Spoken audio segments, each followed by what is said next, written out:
Have you ever felt you were on the verge of a breakthrough and then suddenly you find yourself back to the very beginning? Maybe you realize it's a pattern where each time you get this close to stepping into that big moment, you just realize that something keeps pulling you back. You're wondering, like, what is happening? Besides, you may even have repeating dreams where you find yourself in reverse mode, where your car is going backwards. Maybe you find yourself going down a hill, or maybe going back to an old house or an old school, but something about the old or backwards. All of this could be an indication that the spirit of delay is operating. And the enemy uses strife as one of his main tactics to cause delay. Strife is a bait.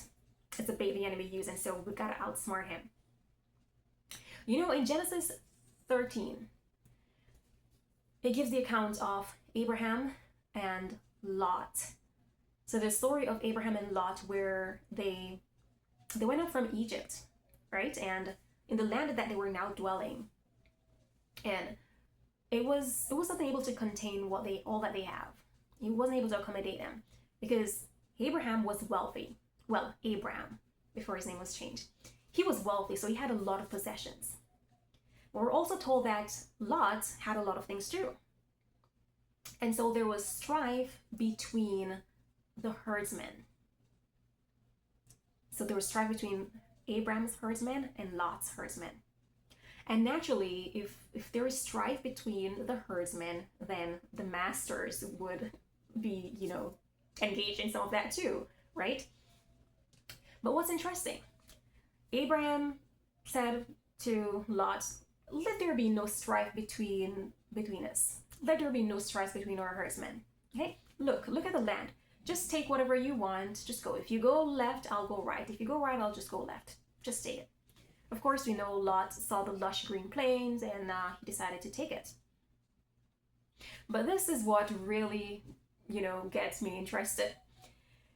Verse 14 says, and the Lord said to Abram, after Lot had separated from him, lift up your eyes now and look from the place where you are, northward, eastward, westward, southward.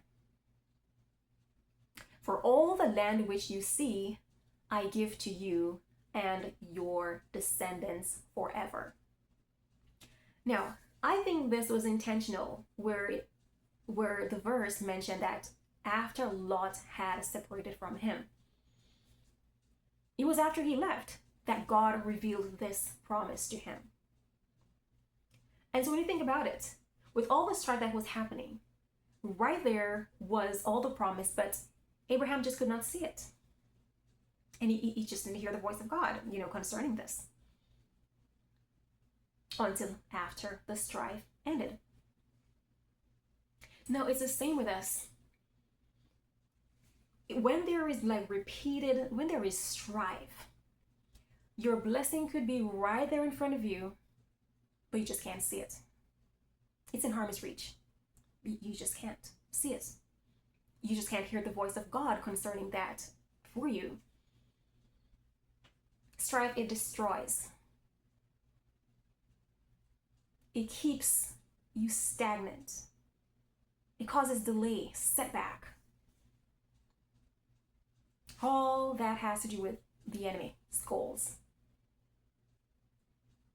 And so we have to, of course, outsmart him. When we realize that he's causing a trigger, we've got to learn how to be quiet. We've got to learn how to control this tongue.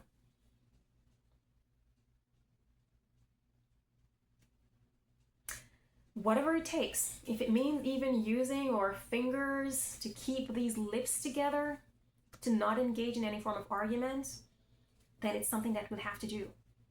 Because if we fail at controlling this, then guess what? you're not going anywhere. Because the enemy uses strife as a legal right. It uses it to accuse you.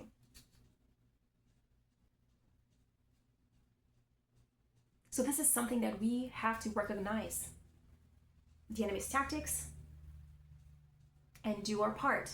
Of course, leaning on the Lord, because one of the things too is that he always gives us strategy to escape these things, escape the enemy's traps, right? So yes, we have to listen and obey what he's saying. But of course, having self-control, that's key. And so that's what I guess I just want to leave with you today. Don't fall for the enemy's bait.